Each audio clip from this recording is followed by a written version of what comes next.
From News Nation, Army is cutting 24,000 jobs in revamp to prepare for future wars. Wait, what? You're cutting 24,000 jobs? Okay, now what people don't understand is they thought this was that they were getting rid of 24,000 troops.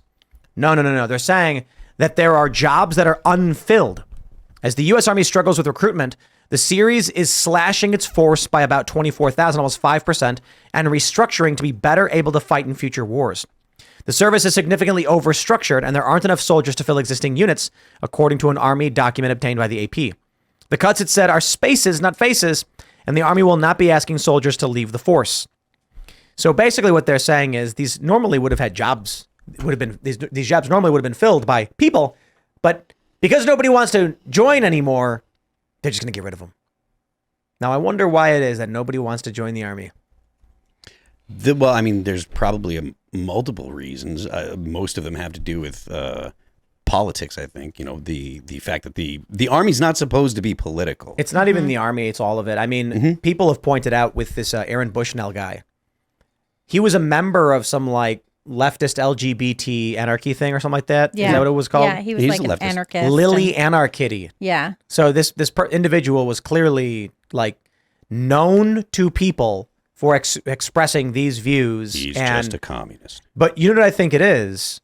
I think that a lot of serious mental issues are being masked by social justice issues. Yeah. I think that's definitely true. So if like you go back 20 years and someone was claiming that they were the other gender, like they would not be given surgeries, they'd be given therapy, evaluation, and treatment, especially young people. So now you have someone like Aaron Bushnell who's just, you know, commits suicide while screaming Free Palestine, and it's clearly a mental illness issue, but it was probably obvious to anybody, yet no one did anything.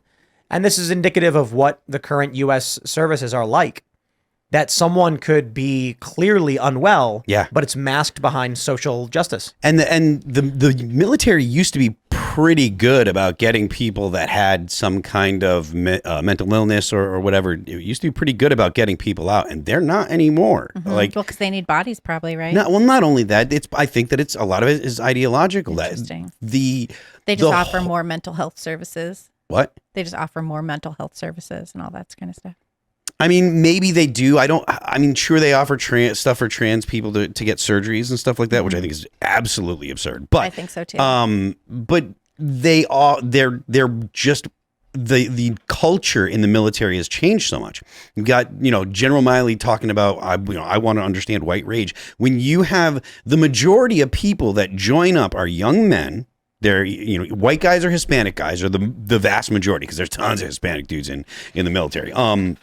But those guys, they look at each other as normal dudely kind of dudes. Dudely kind of dudes? That's guys understand. This is a great phrase. Yeah, I love this.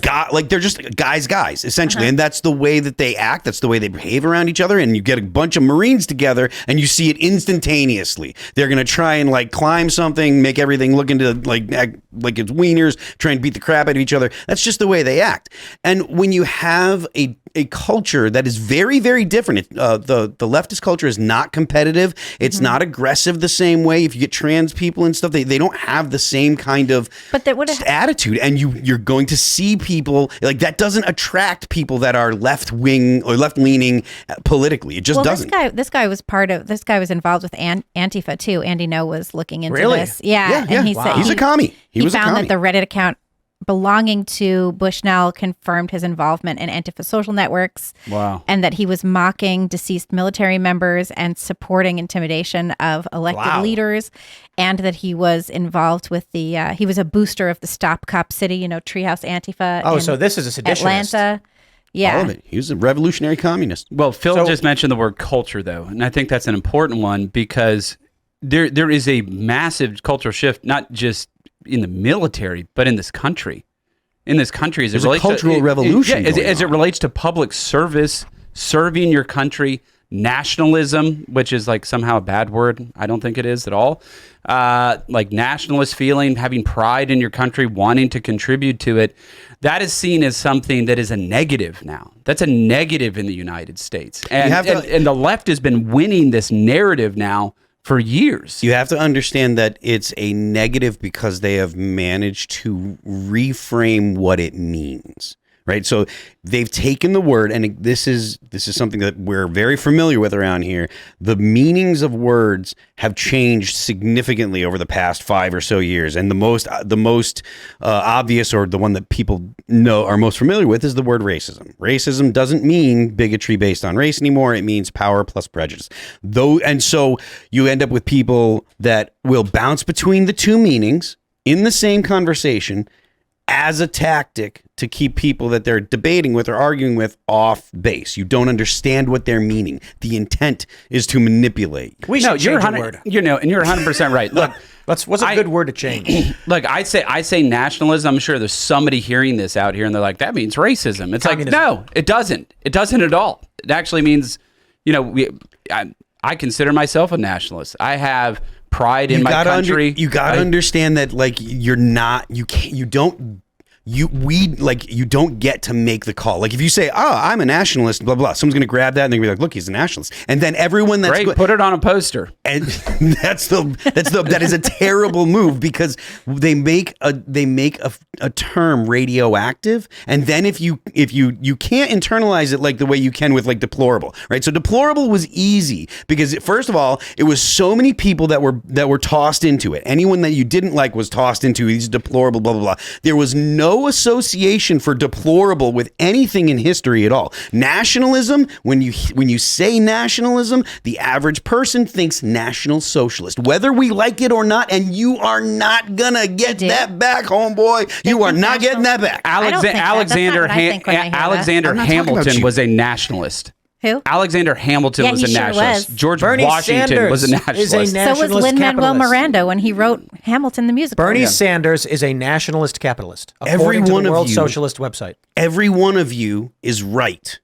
And then they're going to take what you say, clip it, and they're going to play it for Norm the Normie and his wife. You've been talking to James Let's Lindsay. go. And they're going to say, Bernie Sanders is a nationalist capitalist. Bernie Sanders is a nationalist capitalist. Clip that. Share with Yes. everybody. It's a fact. But the point that I'm making is you can't take it back and internalize it and say, oh no, we're taking this, I am blah, blah, because they're going to clip it. They're going to slime you with racist Nazis, blah, blah, blah. And there's nothing you're going to be able to do. There's nothing you're going to be able to do about it. Well, The mistake if you want to, you can. The mistake made by the right is cowering every time someone calls them a naughty word. That It's is not- a mistake. It's garbage. I'm so sick of that. And look, because on the left, what they do is they say, "Oh, you're calling us a nasty word. We're going to reclaim it. We're going to reclaim the word." You know what I mean? The left always takes the nasty word and says, "You're right. It's our word now." That's right. And the right goes, Did "Don't you call me a say- word. did you I see can't the- say nationalist idea Did anymore." you see that the you Ricky should- Gervais joke about the N word? That was funny. What? Well, I can't say it because it's the N word. You have to watch. Everyone's thinking it. Go ahead. Just let it No, rip. you got to watch it because the context, like his delivery, makes It was perfect. Yeah. Very funny. I don't dispute that you should not cower from someone accusing you of something.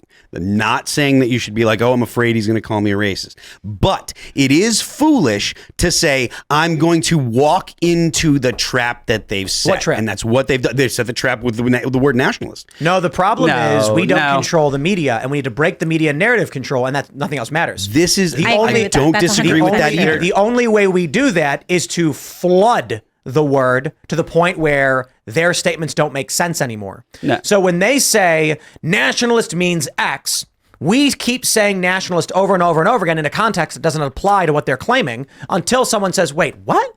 But CNN, that doesn't make any sense. And they say, oh, well, I don't know what you're listening to. You must be listening to garbage. I don't. Yeah, look, I'm for American nationalism. I am for conservative nationalism. I think that is a good thing in this country. I absolutely do. National conservatism, good thing. Everybody should be it. Put my face on a poster. You can put it on there, and I'll win by 60 points instead of 50 in West Virginia. Yep.